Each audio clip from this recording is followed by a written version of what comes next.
Hi everyone, and welcome back to another Work No Game video. Today's video is dedicated to cooperative engagement. First time here, make sure to like, comment, subscribe. Once we hit 7,500 subs, we'll be doing that giveaway. Let's go ahead and cover the characters that I use for cooperative engagement really quick and their gear. This is going to be Kasumi and her layout. This is going to be Miyuki. This is the other character that I use. And then lastly, it's going to be Nicola, all right? Nicola is probably the most important piece. This is why I have her. And note that everyone is pretty much 6-star except for Hachishiki. I don't really use Hachishiki until the end. Honestly, she's not really a required character in my opinion. All right, let's jump right into this and you can see pretty much the layout of my characters. Note that I'm using people like Camille and Rotanya. I don't really have them leveled up, but the way cooperative engagement works is the higher the energy, the later the unit pretty much comes out. Note that all of my lower energy units like Yuffie and Nicola were prompted first. So what you do here is you pretty much drop Nicola, you drop Miyuki, and then you drop Kasumi. Nicola to enable damage, Miyuki to make sure that rage never goes too high, and then Kasumi to deal damage. You can drop another unit at the end like Hachishiki. It doesn't really matter. You can use someone like Rei or Hersey. It really doesn't matter because honestly, any character that deals high damage will be really good against Fenebeth. Honestly, Hersey is probably the premier character for this because Hersey is good at dealing damage to Sorks, and you know, it really makes Hersey's Awakening that much better, right? So a couple of things to note here. The way cooperative engagement works is that you pretty much have to run this in tangent as you are playing the game, you know, daily wise. So what I did yesterday was I completely ignored when this thing would pop up in my face. Do not do that. If you ignore cooperative engagement as soon as it appears, it no longer appears, as in you have to wait until there's another prompt. The bosses can run away. So what I did today was, you know, I was doing collab streams, I was farming things, and it would pop up in my face and be like, hey, I'm ready to challenge you again. And that's pretty much what brought me the success in order to actually participate in cooperative engagement. Because if you don't do those steps in particular, you will never be able to participate in cooperative engagement.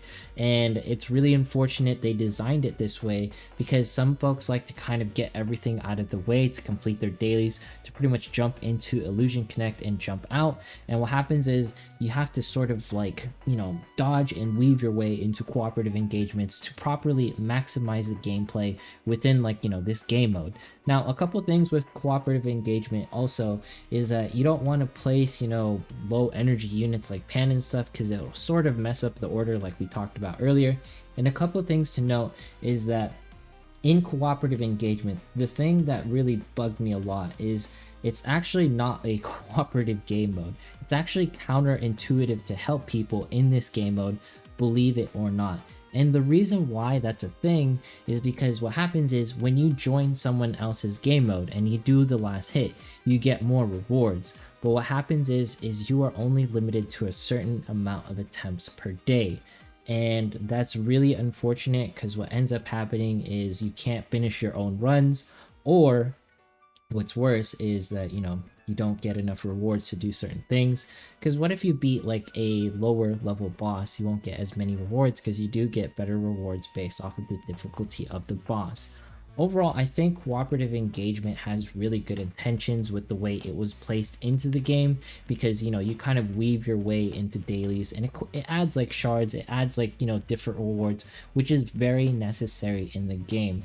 I just don't like how it's pretty much time limited, and, you know, not essentially everyone can participate in cooperative engagement, because what if there's newer players trying to enter into the game, and what if you don't have enough stamina to pretty much, you know, do cooperative engagement?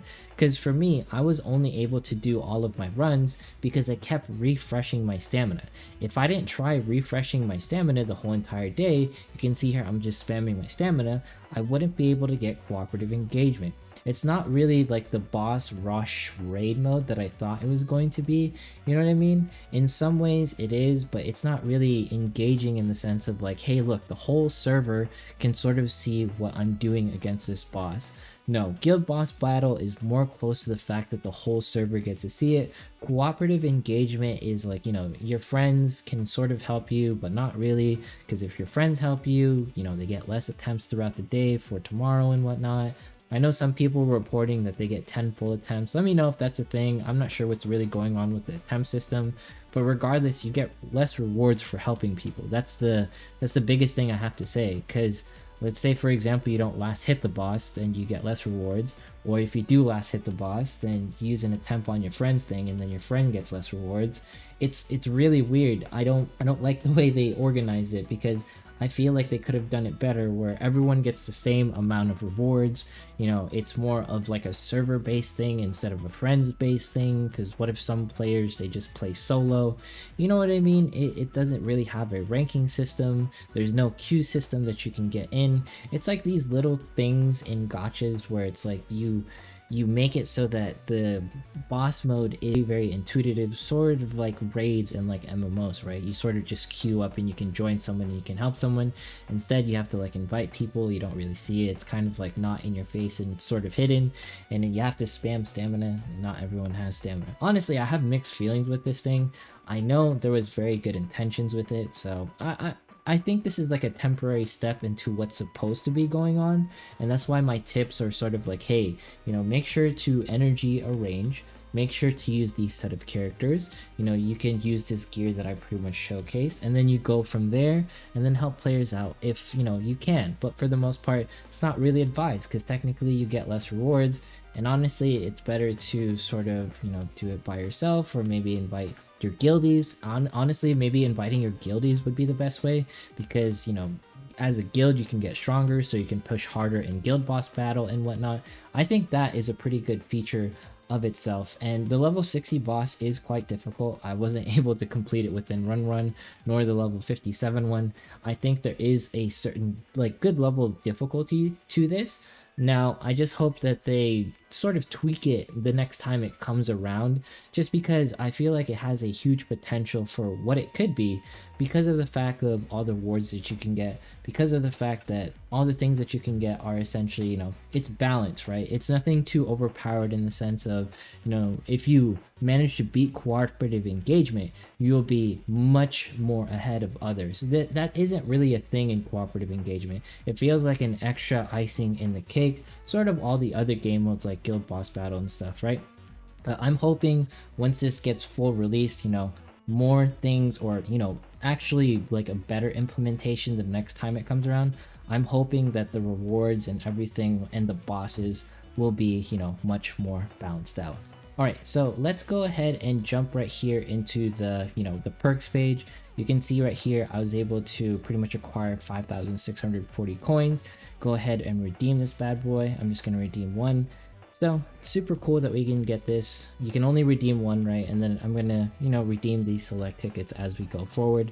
And then let's go ahead and do a little bit of arena and talk about a few things. Now, let me know you guys' thoughts on, you know, this cooperative engagement thing. I know some people like it. What do you guys think? I think it's okay. It's heading towards the right direction, and I like how it's temporary, because it means that there's room for improvement. There's room for things where, you know, other implementation of bosses can pretty much occur. One of the things that I noticed was people were also getting different shards for units that don't even exist. So obviously it's like in its baby or beta phases, because I'm pretty sure, for example, they didn't intend for Mad Hatter to like all of a sudden be acquirable via shards, because he's not even summonable in the game, I think.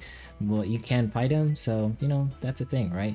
We're gonna try and stay here in King. But yeah, those are like my thoughts on cooperative engagement. It's sort of like a wonky thing that needs to be improved upon as we get there. You know, just make sure to focus on the energy system. Pretty much don't waste your stamina and ignore it, because you'll end up like me and waste a day of not getting stuff. But anyways, that's it for today's video. Make sure to like, comment, subscribe. 7,500 subs will be doing that giveaway, and I will see you in the next one.